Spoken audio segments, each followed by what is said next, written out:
All right, we're just about ready to go here.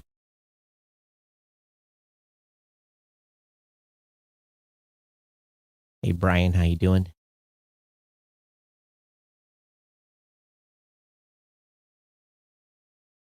This is Geek News Central. My name is Todd Cochran, coming to you from the New Media Production Studio. The lead stories are: iPhone is dumb and be spotted with the Pixel in Google's latest ad campaign that is absolutely hilarious. Figma is now free for all U.S. school students. Spotify's podcast plan is literally going off the rails and burning money left and right. Elon Musk and Mark Zuckerberg agreed to hold a cage fight.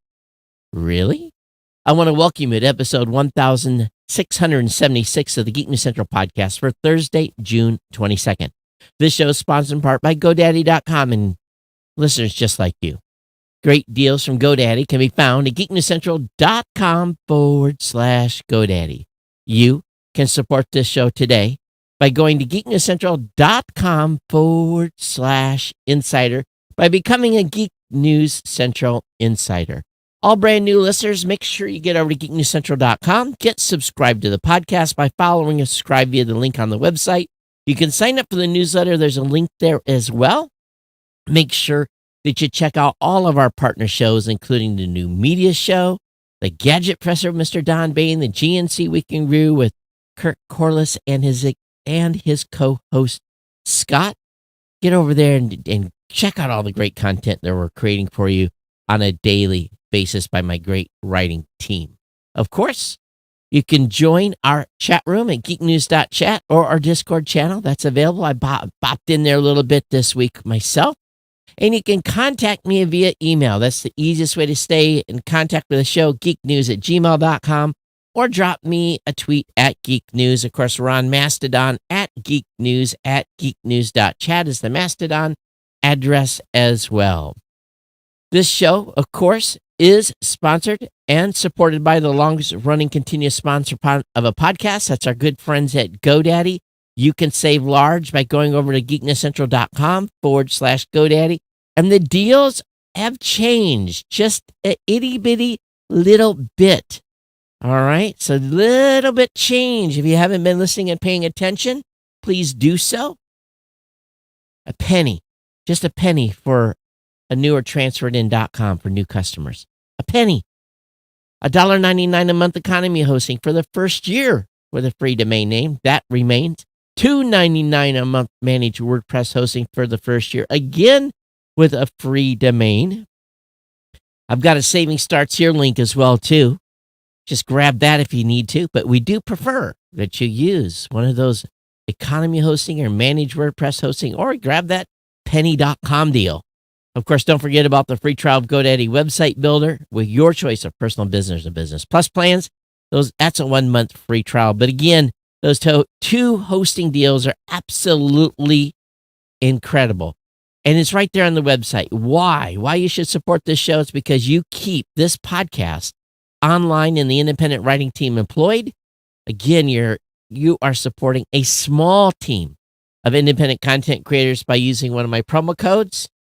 And this support really goes for everything. It goes for paying the electric bill, gas bill, rent, insurance, bloggers, you name it. Any small travel I do to like CES and those types of events. And this is not like a massive money-making operation. It doesn't work that way here. We put just about every penny we earn right back into everything we do to create content for you. So again, consider geeknewscentral.com/GoDaddy is the place to go to support the show. Again, did I say Insider? geeknewscentral.com/GoDaddy, again, to support the show. So, hey, hope everyone's doing well. Major news tragedy coming out of the Atlantic Ocean. Very, very sad story with that submersible. And much love to the family members. Thoughts and prayers of just, high risk type of stuff like this. it's very unforgiving.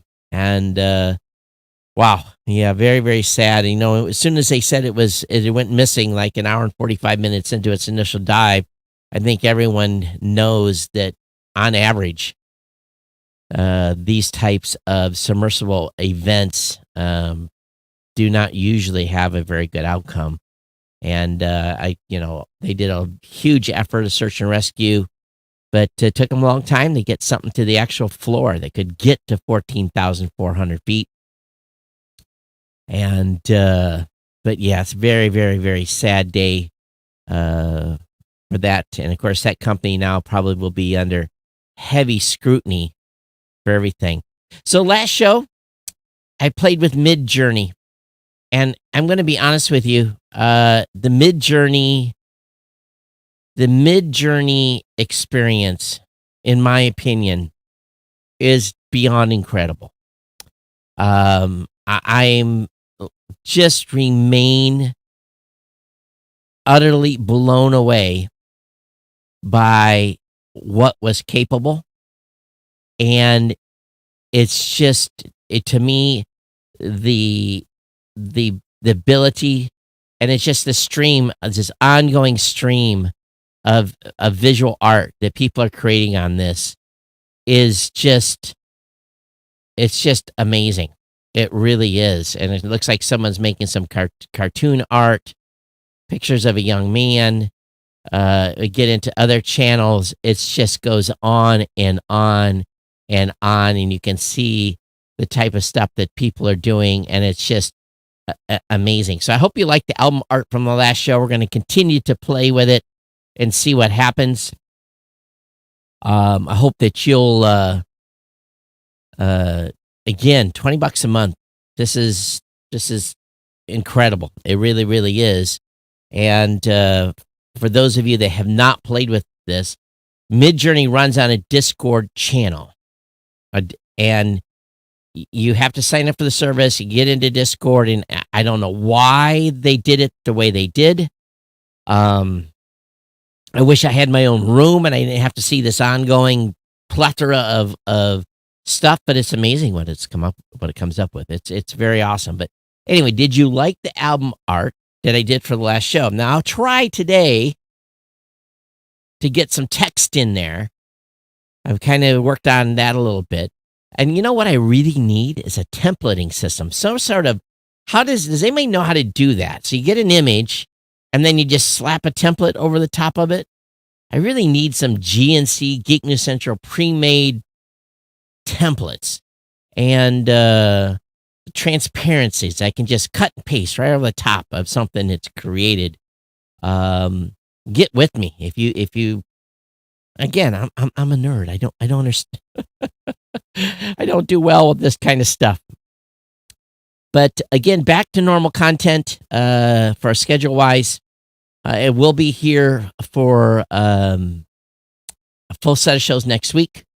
I believe I'm going to be able to do a full set of shows the last week of June. I do leave to go to out to Washington State. I'm going to go to my daughter's baby shower and hang out with her for a couple of days. So there will be no show on July 10th when I get back, but at least for the next 2 weeks, going to be good. My sister's going out. My niece is going out. I don't know what it is about where she lives, but holy cow, everything's expensive. Hotels, everything. It's crazy. I never would have imagined. But we are basically flying in SeaTac and then driving 2.5 hours and she lives real close to Leavenworth.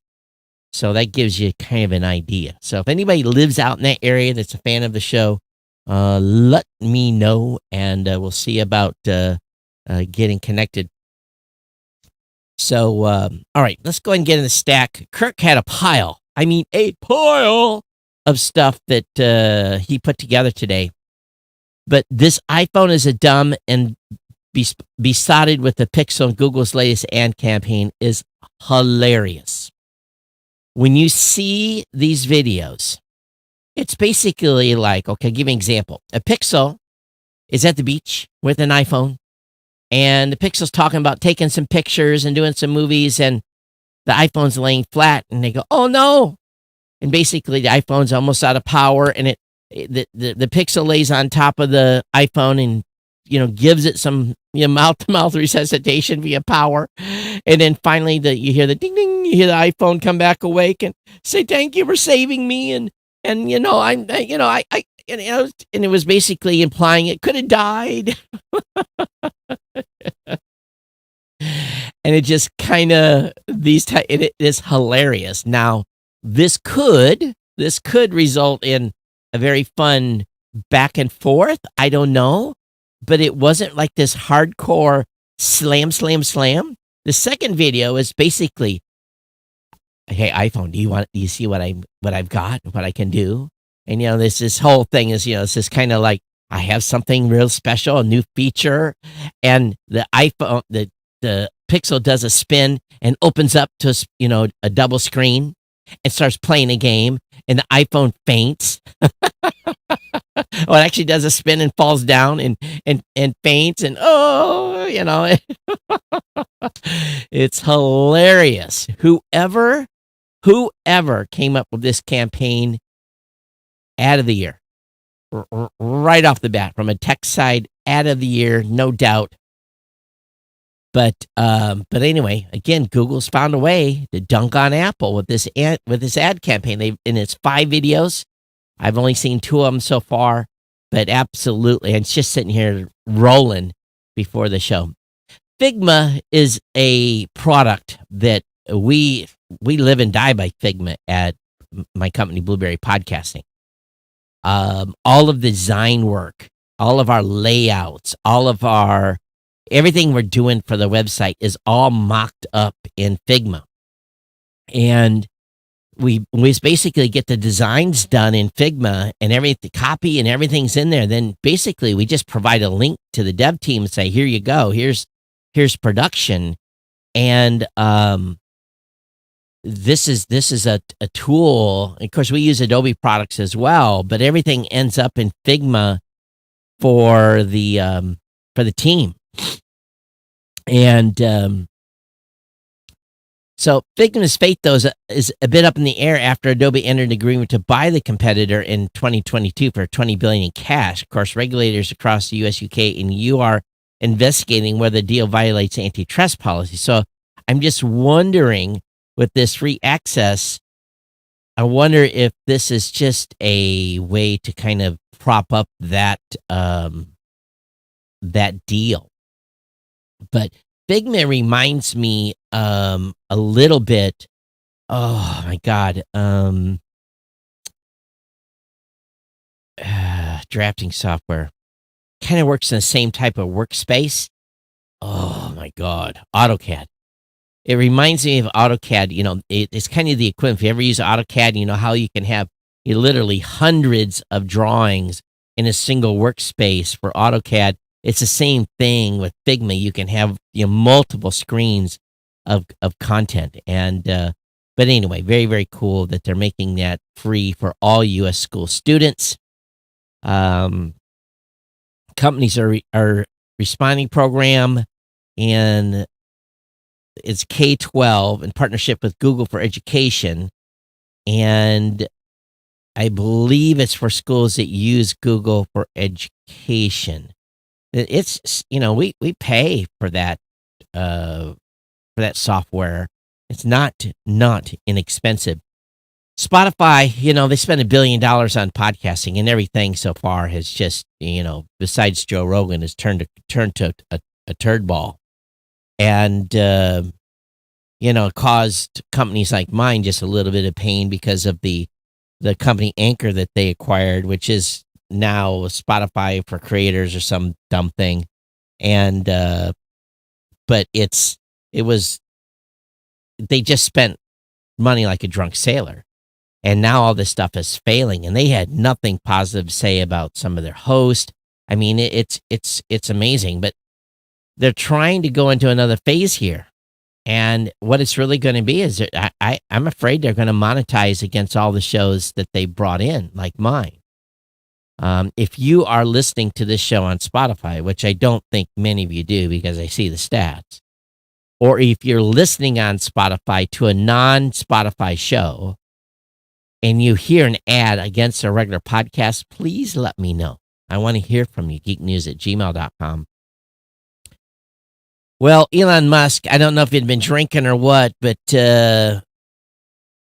Elon posted a message on Twitter saying that he was up for a cage fight with Mark Zuckerberg. And I guess it wasn't too long. Zuckerberg said, yeah, come on. And then Musk replied, the Vegas Octagon. Now, I don't follow the daily life of Mark Zuckerberg, but I guess that Zuckerberg has been doing some jiu-jitsu training for about 18 months or something. And, I guess when you make that kind of money, you can probably afford a pretty good trainer. Now, Musk, on the other hand, I think I don't know how much gym time Musk gets, probably about as much as me. But, Musk is turning 52. Can you believe this? He's already 52. I didn't realize he was that old. Zuck's only 39. So who do you think will take who?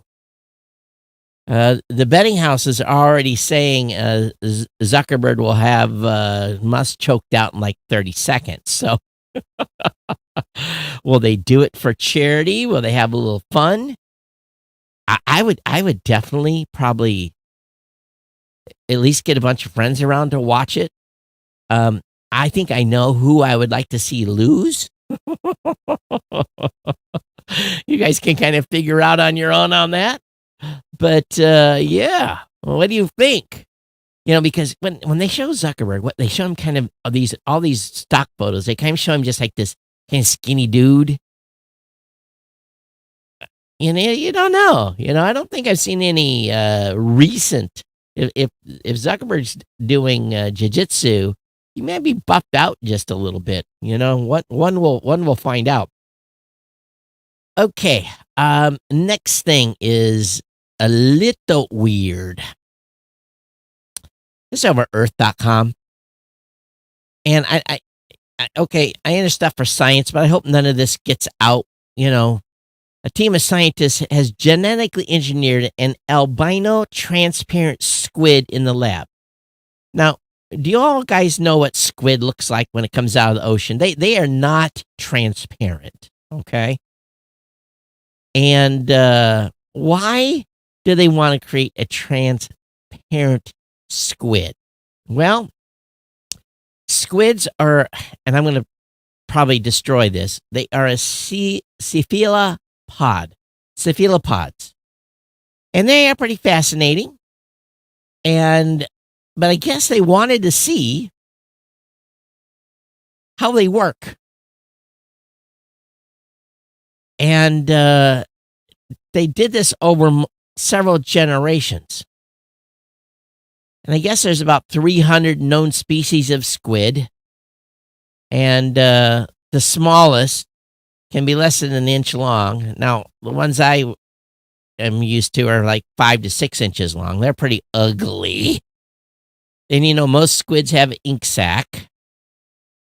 And so if you've ever had to clean squid, you may have run against that. But why do they need a transparent squid? It's just,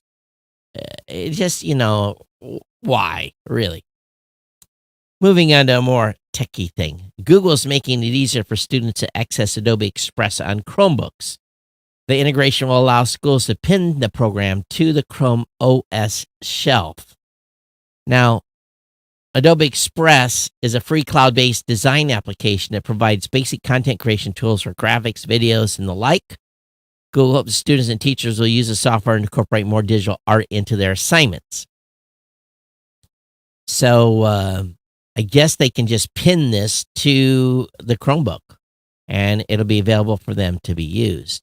So, I'll be honest with you, I didn't even know Adobe Express even existed, didn't pay attention to it. I'm sure it's not that sophisticated, but anyway, it is making it easier for students to access it. Amazon's $1.65 billion iRobot deal on course for a European Union probe. And this is unless the e-commerce firm makes an immediate offer that allays antitrust offers. And the move will be announced before a deadline of July 6th. So basically, they have to do something here.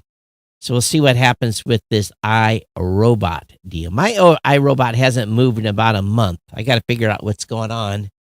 Who knows? Sometimes this little charger base doesn't stay square, and then I have to mess with it. At the same time, talking about Chromebooks, the Chromebook X leak is sending mixed messages on hardware. Push for more high-end Chromebooks is kind of empty without a Halo product from Google itself. And Google is preparing, again, this big push. It's similar to the Dell XPS line, which I, for years, loved, or Intel's Evo certification. According to the leaks, Chromebook X branding would be present on both the hardware and software with minimum specs for memory, quality screens, and webcams, and a newish processor from AMD and Intel, Zen 2 Plus or Core 12 at the oldest. So we'll see. We'll see what happens here with this Chromebook X. And, the notebook industry has been hurt just dramatically because of the economy. People are holding on to hardware a lot longer. Small custom AI models are cheap to train and can keep data private, says a new startup.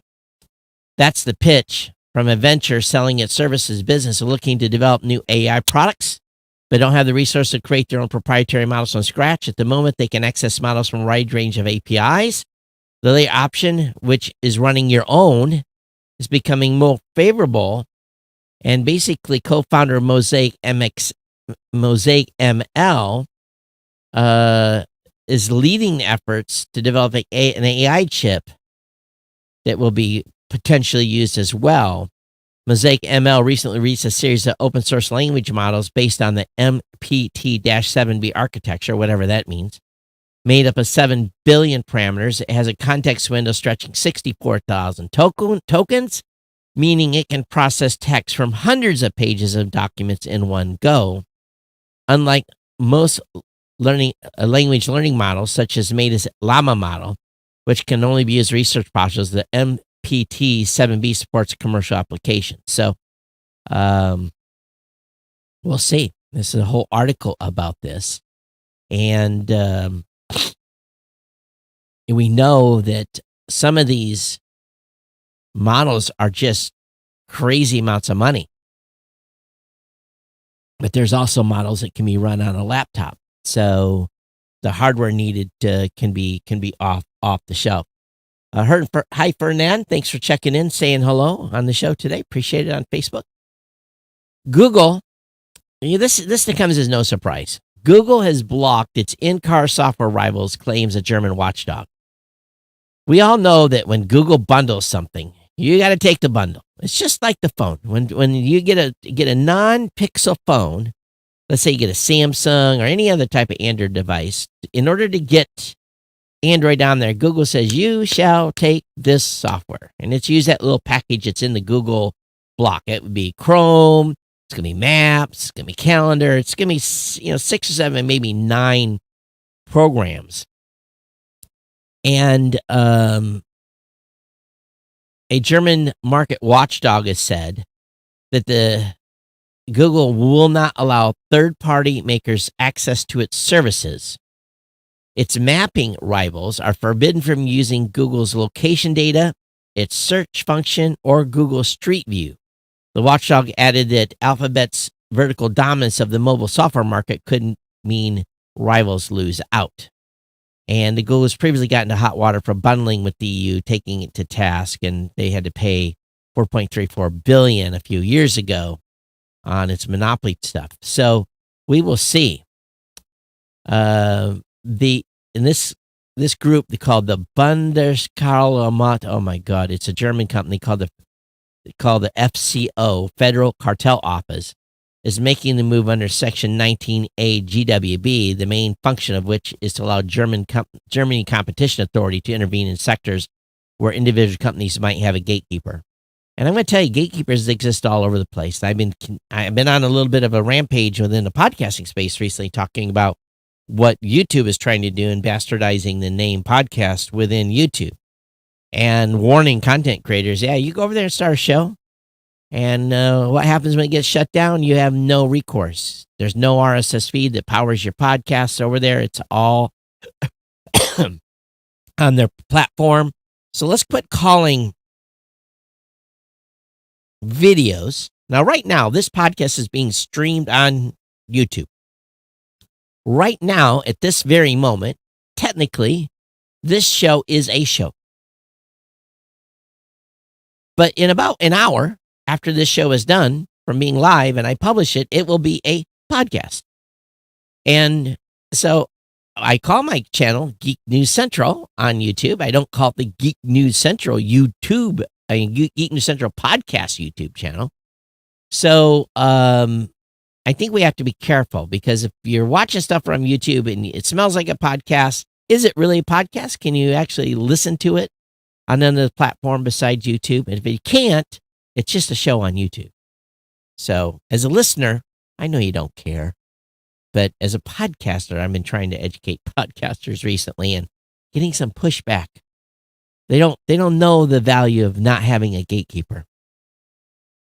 It's been announced that Chrome can soon convert PDFs into text that it can read aloud. People with limited vision will have an easier time with web documents. So that's awesome. The feature will be available in the coming months. The company also plans to expand the functionality beyond Chrome later this year, although it hasn't said which platforms might receive the upgrade. And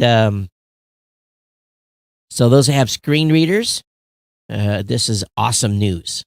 And maybe even generative text will be created. Who knows? Robinhood has acquired credit card startup X1 for $95 million. X1, which offers an income-based credit card with rewards, raised a total of $62 million venture-backed funding from investors like Soma Capital, FPV, Craft Ventures, and Spark Capital. The company announced its most recent raise of $15 million in December, when it also touted a 50% boost in its valuation. So $95 million Robinhood paid for that. Sounds like they got a deal. And with the way the economy is right now, there's probably deals to be had. If you are a Sony phone lover, Sony plans to keep making smartphones for at least a few more years. The Qualcomm Snapdragon platforms will continue to power Sony's handsets under a multi-year deal. So, Apple, Samsung, OnePlus, Google, Xiaomi, those are names that you think about. But Sony in Japan for phones is huge. And, of course, they have this Xperia 1V or whatever it is, some stuff that was released. But, again, for a few more years, Sony will put out phones. And I guess I don't think I've ever seen one here in the United States. At least I don't go into cell phone shops too often anyway. But really, if you go to a Japanese cell phone shop or anywhere in Asia, it's just this whole wide variety of names you've never heard before. The makeuseof.com, we've got a bunch of articles. I'm just going to pop through them. The link will be in the show notes for you. Number one, does the weather affect your PC? I think if you're not running air conditioner, yes. If you're running an AC, you're probably okay. Are you a Fitbit fan? Are you pissed off at Google on how they have supposedly ruined the Fitbit service? I'd really like to hear from you. If you are a Fitbit user, how is it really, what's really happened? Are they forcing you into Android Watch, or you moved to an Apple Watch, or what did you do? But there's a huge uproar, I guess, within the Fitbit community on what has been ruined. geeknews@gmail.com with your comment.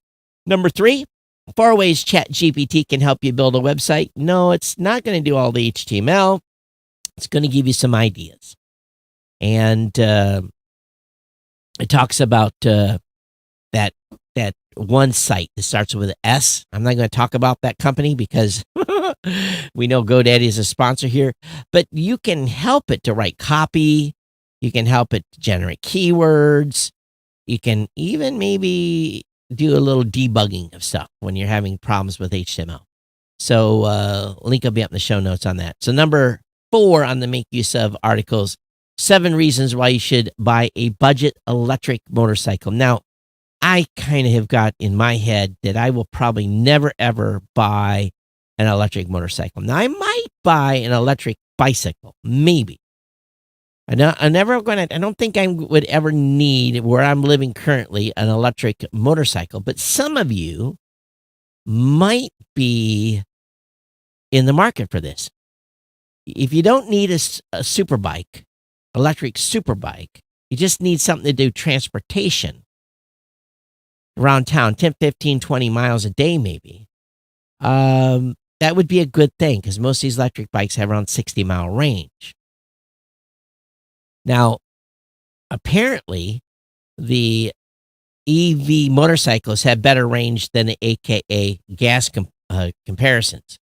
And if you're not on a racetrack, you can probably get a budget one that's out there. But I don't know.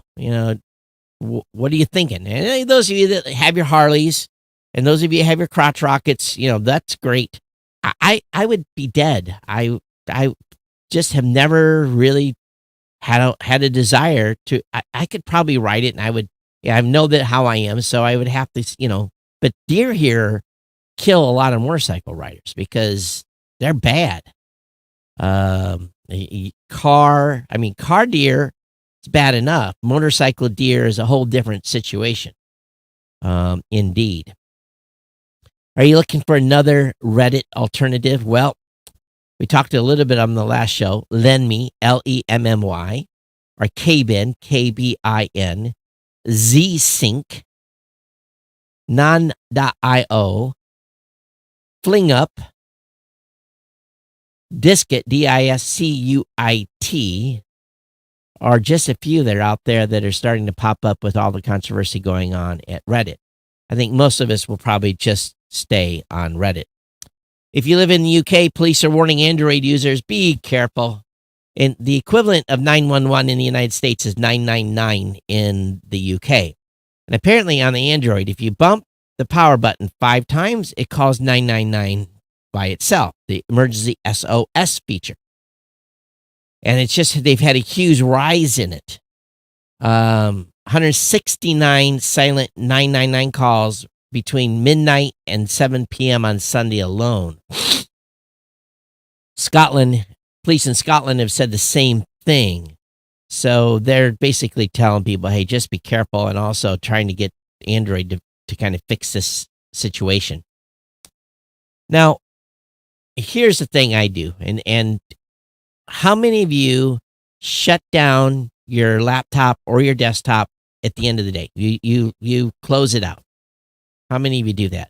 How many of you let it go into energy saving mode? Well, here in the studio, everything gets shut down completely. Everything goes dark. We put everything down. Matter of fact, there's a switch in the back.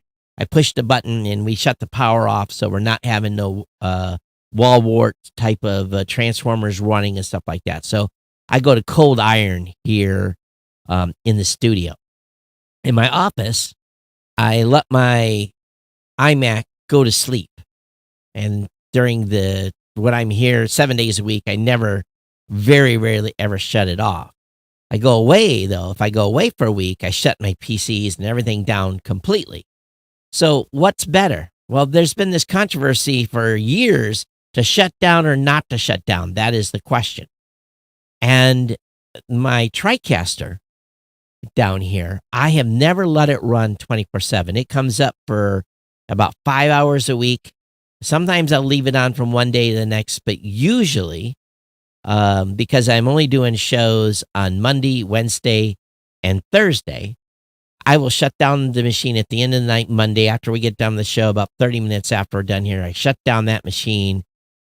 I bring it up on Wednesday afternoon because we usually do some internal company recordings, and then Thursday in the evening it comes up. But the rest of the time, it's off.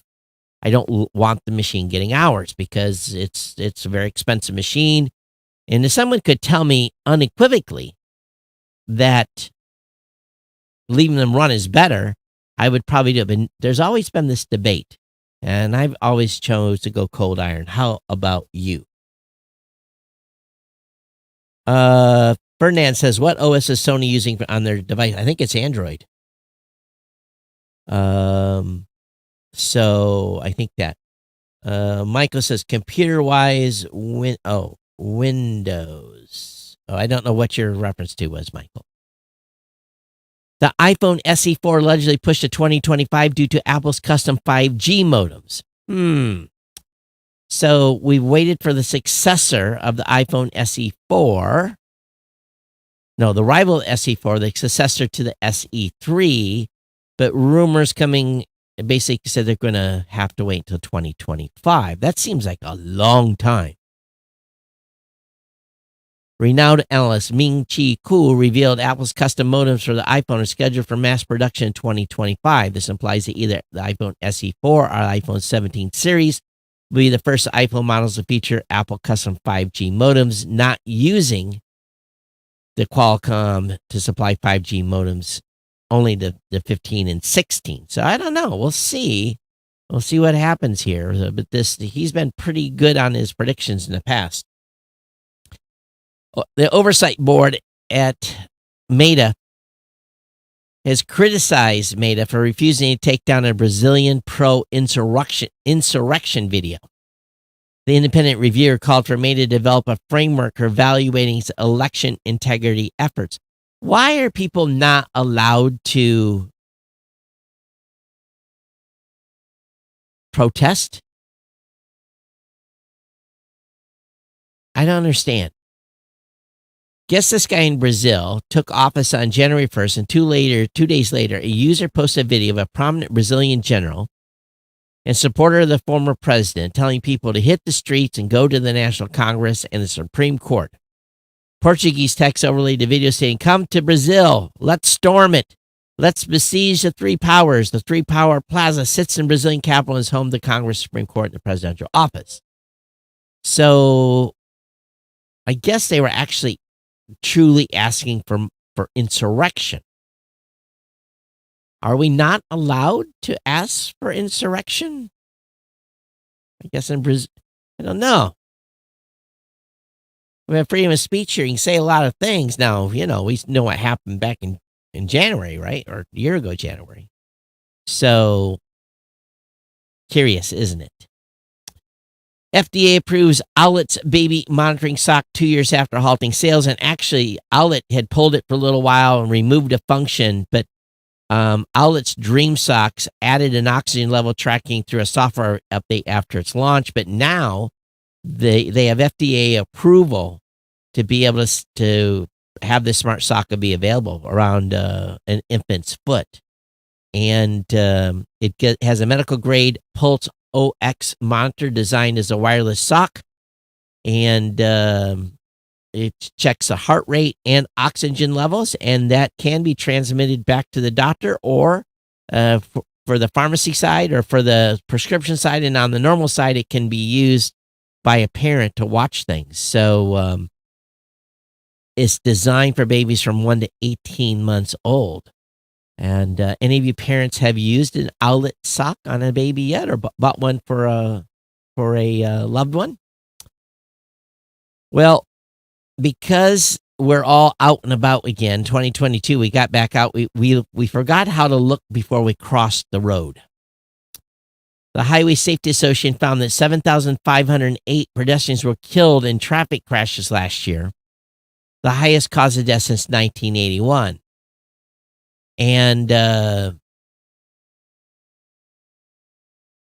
last few years, seen an alarming rise in pedestrian, I guess isn't just people walking crossing the street, excuse me.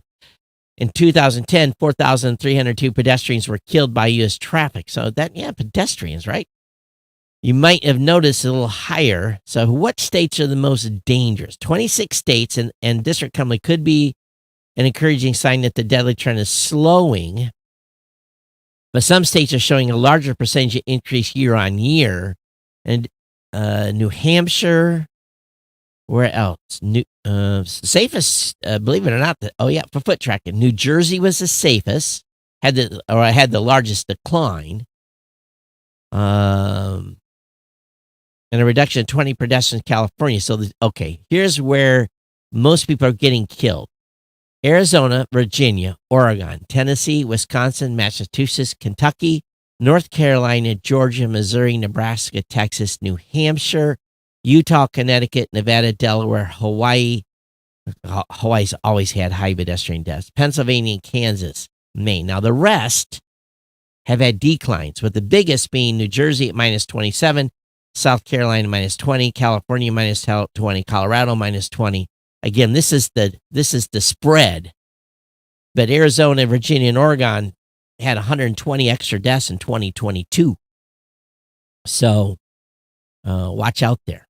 All right. Be careful when you're crossing the street or walking on the sidewalk. A lot of people are just getting killed because people are driving off the road onto the sidewalk. An interesting development here, moving back into tech. IT firms expect an increase in hiring next quarter. So that's an interesting statement. Global outlook across key sectors. Digital has continued to drive the most demand globally, with businesses in the IT industry reporting the brightest outlook for the third quarter of this year.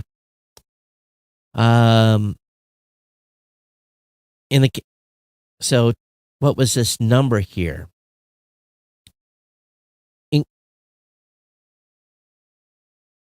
I'm trying to get the actual totals here. Okay. The most robust hiring plan expected in financial and real estate, energy and utilities, industrial and materials, according to Manpower's group of serving nearly 39,000 people. Roles include hiring and HR. Projections about U.S. hiring plans are based on a subset of 6,000 U.S.-based employers who took part in the survey.